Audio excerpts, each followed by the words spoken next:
been a while since I've done one of these. I've been hesitating. I think because I've been getting into the headspace of it's got to be perfect. And I've got to recognize that it's not going to be perfect. I got to let that go. It's what I've got to remember. The golden rule of content creation is that it will never be perfect. And that it's quantity over quality. And if it's one thing I can do, if it's one thing I don't have to worry about, my friends, it's quality. When I want to, I can throw quality out the window. I mean, I'm recording this on a phone, right? People, they spend thousands of dollars. They build studios in their houses. I'm walking around outside at 11 o'clock at night recording this into my phone. So I'm the first to throw quality out the window. But I think the other issue is that I keep running into this notion that I just, all I want to do is I just want to be funny. I just want to do stand-up. And I get caught in this thinking of, well, the podcast there's got to be a theme to it. There's got to be a point that's, how is this podcast different from any and all other podcasts? Which sounds like I'm about to go into a Jewish Passover dinner conversation. Why is this night different from all other nights? It's hard to say. It's a bunch of us Jews getting together talking about how it could be worse and probably will be worse. Frankly, it's like every other night. The older I get, the more I find myself gravitating towards Judaism, not as a religion per se, but as a philosophy. I like the philosophy of Judaism, which to me seems to be a philosophy of, here we go. I feel like if I could encapsulate all of Judaism, it would be, oi. That's Judaism right there. I like that. Here's the other thing I'm finding. The older I get, the more I'm suddenly thinking about wanting to drive a sports car. I'm middle age. This is coming with middle age. I'm finally understanding the thought process. Because when I was younger, I'm thinking, why would you want to drive a car like that? They seem unsafe.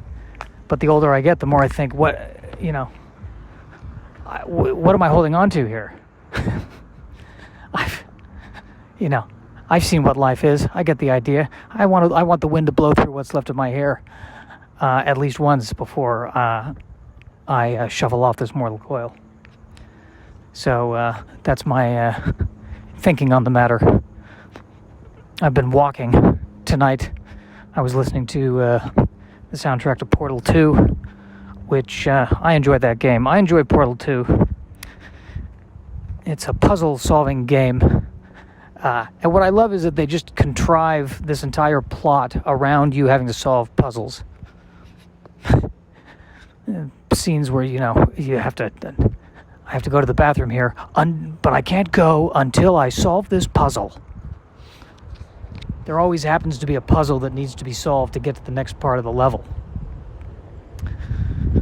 Which is, which maybe is a metaphor for life. I mean, every moment is a puzzle, isn't it? By the way, I'm walking around and I realized I've been living in North Hollywood and now Burbank and at night, and I've seen skunks, rabbits, and occasionally during the day, deer. So I realized, people, that I'm living with the cast of Bambi. I always knew when I moved to Los Angeles, I always, hoped I'd meet the famous actors. Who knew it was the cast of Bambi right in my backyard? Who knew I would get to run into the skunk at 1 a.m. and flip out and suddenly be having heart failure as I'm seeing a skunk. Now, the neighborhood I'm walking in right now, I saw a coyote, and there are these signs which are saying if you see a coyote, you're supposed to scream and yell and tell the coyote to, shove off. And I think if we really want to get rid of the coyotes in this neighborhood, we should bring in the skunks from the other neighborhood, because The skunk is the only animal that I've seen that doesn't run. A skunk doesn't need to run. A skunk knows what it is. Or maybe it doesn't know what it is. There is a degree of something innocent seeming about a skunk. Just walking around going, well, I don't know what everyone else is saying, but I never have a problem. No one ever seems to bother me. No one ever seems to threaten me. Everything's fine. I've never had a run-in with anything. You replace the 3 little pigs with the 3 little skunks, and the big bad wolf comes around and goes, oh, I'm sorry. No, please. This is your property. I apologize. I'm going to just go on my merry way here. Podcasting in the neighborhood at 1 a.m. Maybe I deserve to be attacked by coyotes. Also podcasting while walking, so you get to hear me and my labored breath. But dealing with the heat wave that's come in now. Now it's finally starting to feel like August in Burbank. It was moderate the past 2 weeks, but this week past couple of days it's been hot. I think high 90s, maybe even 100. Fascinating conversation, the weather. It really is the last safe thing to talk about, isn't it? Everything else, I might be offending somebody, or I have this fear that I'm offending somebody. Although knowing me, the way, as awkward as I am, I'll find a way to offend somebody by talking about the weather at this point. I feel like, especially if I'm trying to deal with someone I'm attracted to. Oh, isn't it a sunny day? Yeah.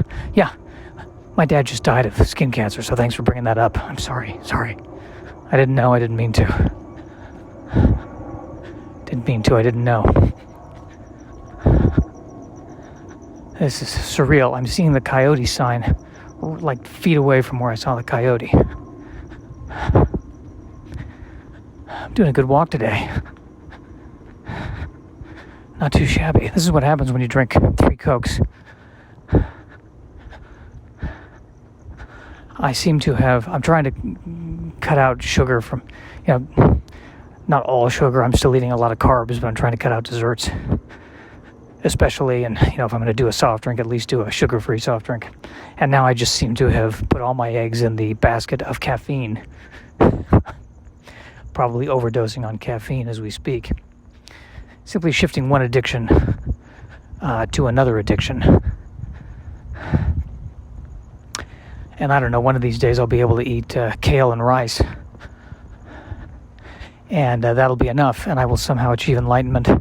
And I'll be able to podcast without even opening my mouth. It'll just be a 1-hour pause, and people will listen to it and go, I get it. I get what he's saying. I totally get what he's saying.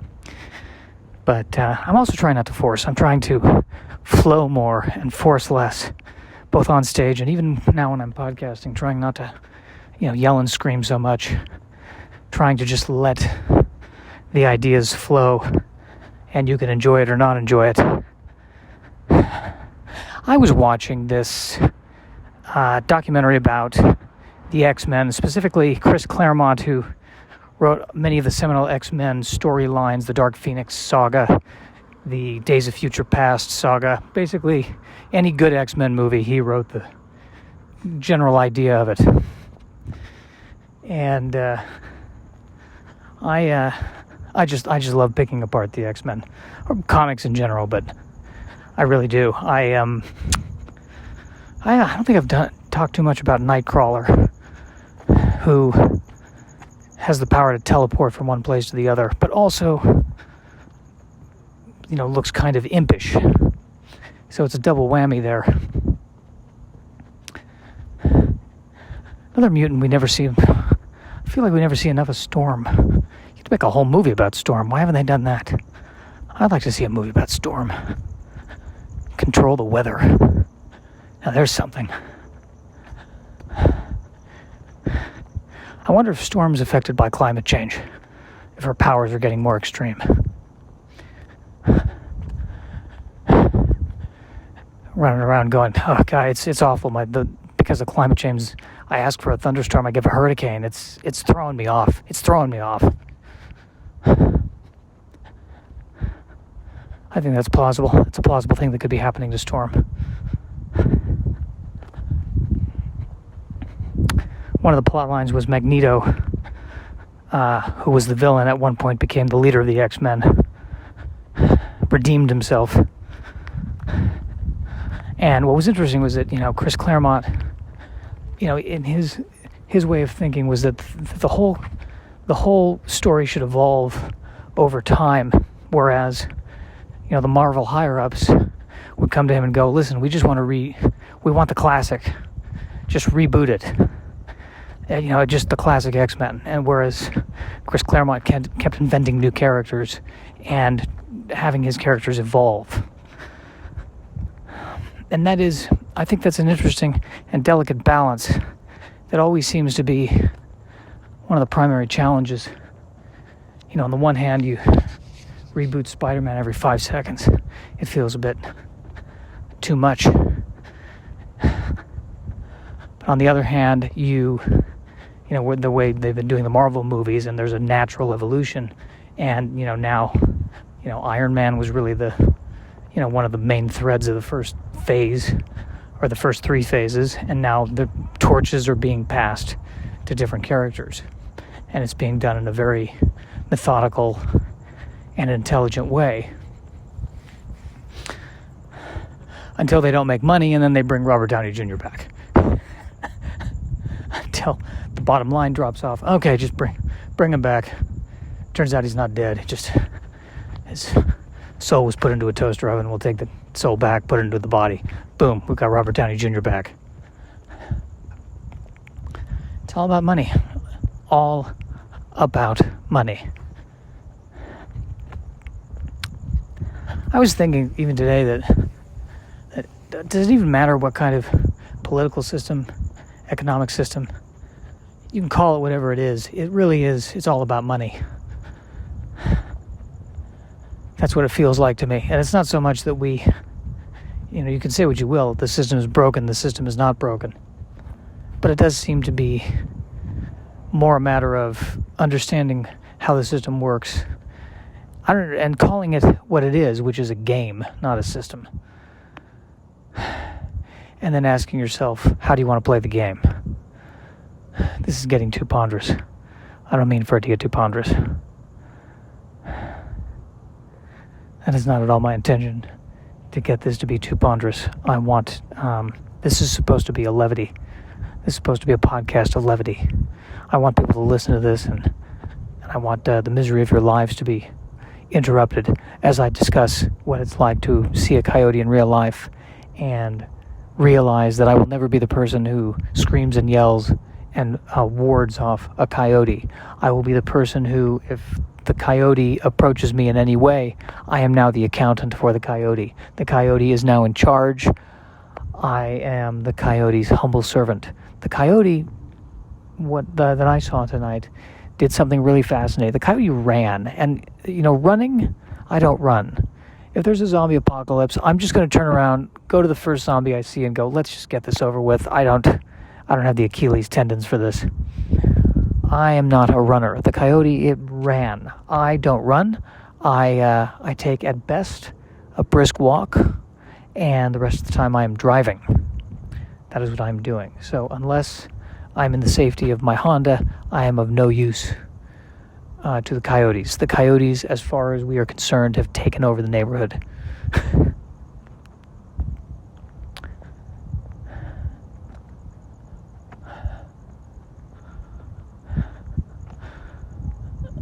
So Jay Leno's been coming to the club I work at a lot, and big car guy will drive in with these different cool souped up cars, and I have never been a huge. I'm a weird car guy. I get weird. Like when I was growing up. Here's an example of a toy car I had. I had a Saab 9000 as a toy car. As a toy, a Saab 9000. I think the only thing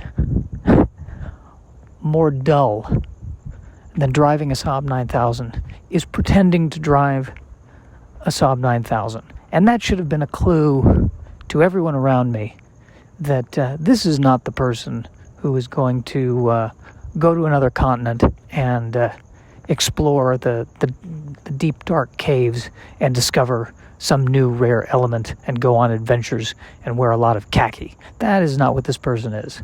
This is the person who, again, will be doing the accounting for the person going around exploring wearing the khakis.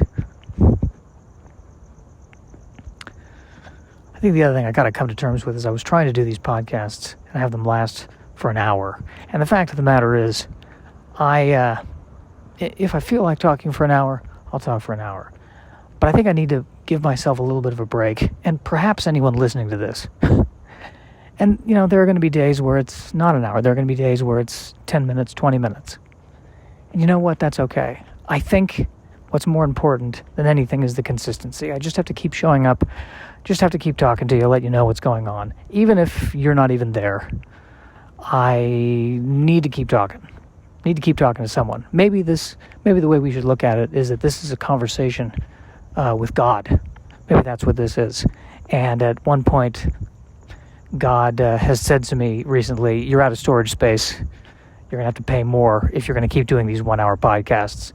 Perhaps that's a message from God to clean it up, trim it. Trim what you're doing. But I think what I'm going to do, I'm a block away from where I live, so I'm going to probably just wrap it up as soon as I get back. Then I'm going to be eating my I was about to say cold cuts, but that's not what it is. Leftovers from the lunch I made today, which was I take a jar of tomato sauce, add rice, add spinach, and add some smoked salmon, and cook it all in a pot. And I don't know what this is called. I'm sure it's a stew might be the closest thing. Tomato stew, I don't know. And I'm going to finish that. Probably have a peanut butter and jelly sandwich. More specifically, an almond butter and jelly sandwich. More specifically, a jelly sandwich with a touch of almond butter. Because I have been trying to cut back on sugar. Failed miserably today. I had a Coca-Cola. But listen, actually I had 3 Cokes. 2 of them were diet. So these are steps in the right direction as far as I'm concerned. So I'm walking by a house right now that has very, very finely trimmed shrubbery. Like they're perfect squares, these shrubs. And what irritates me about this is that this is, when at 8 o'clock in the morning and I hear all the landscaping around this neighborhood, that's what they're working on, these perfectly square shrubs. What is the point of a perfectly square shrub? Why do we have to constantly try to prove to ourselves and to others that we are conquering nature with these perfectly square shrubs? Where are we? Disneyland, that everything has to look like a fairy tale? I mean, I think I can understand if it's trim and neat. I get that. But this, and I've talked about this before, my hatred of front lawns, because the front lawns are essentially, if, not created properly, wasting an enormous amount of water to generate that front lawn. Now, of course, the new place I moved into has a very nice front lawn, and I gotta say, it is a nice front lawn. It is very nice, and I am fully aware that I'm being hypocritical when I criticize other people's front lawns. The way that we should do a front lawn in Southern California, the easiest thing to do would be to just stop. Just stop. And you know what happens? You know what happens to the ground, to the earth? It will take care of itself. And I can prove this. Just go to any condemned property and look at the front, and you'll see, growth, weeds. And the whole concept of a weed, by the way, always irritates me, because all a weed is just the not chosen plant. Oh, it's the thing we don't want there. Oh, but you mean the thing that naturally would be there if you weren't there? The original landowner. That's what we're talking about.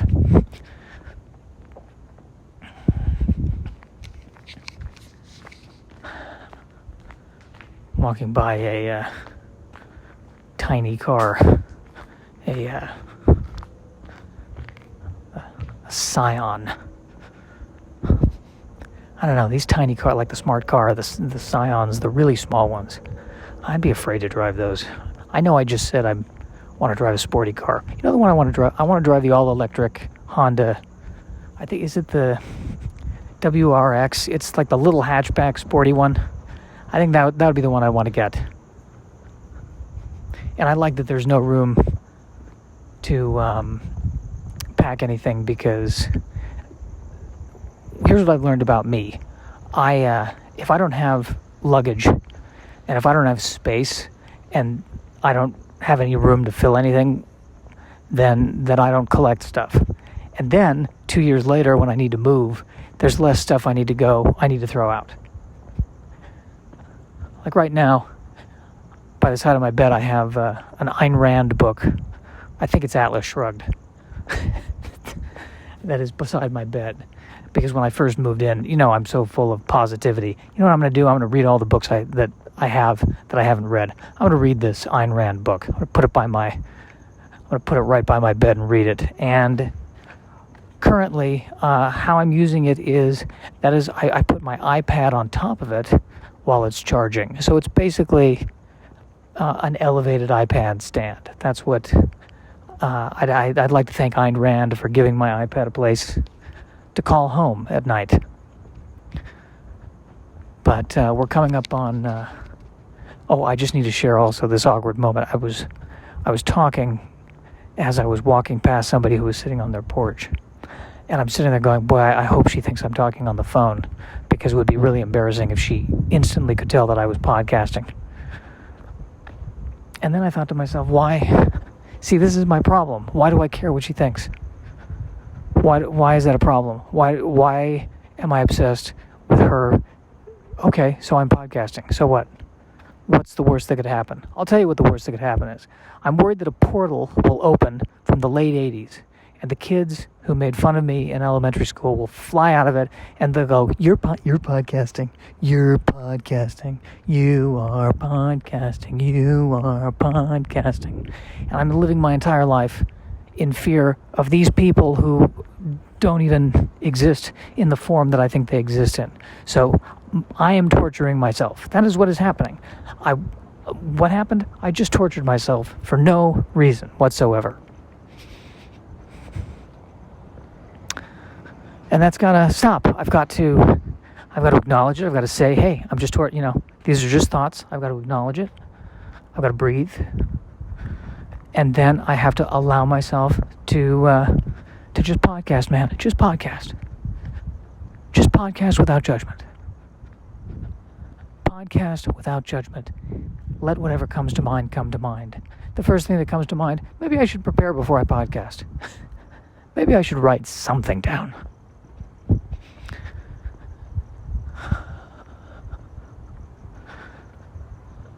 Apparently, there's a lot of smoke in the air from the fires. Wow, I'm just walking by a house with a cat lying on the porch, just staring. I've never seen a cat that relaxed before, and it might not be relaxed. I think the cat's saying to itself, it's 100 degrees outside, and I can't handle this. The cat's suffering from heat stroke like the rest of us. The cat's saying, I really don't need this fur right now. Today is the day to be a hairless cat. And if I were that cat, I would not be that relaxed, knowing that there is a coyote not 2 blocks away. Which freaked me out. Coyote.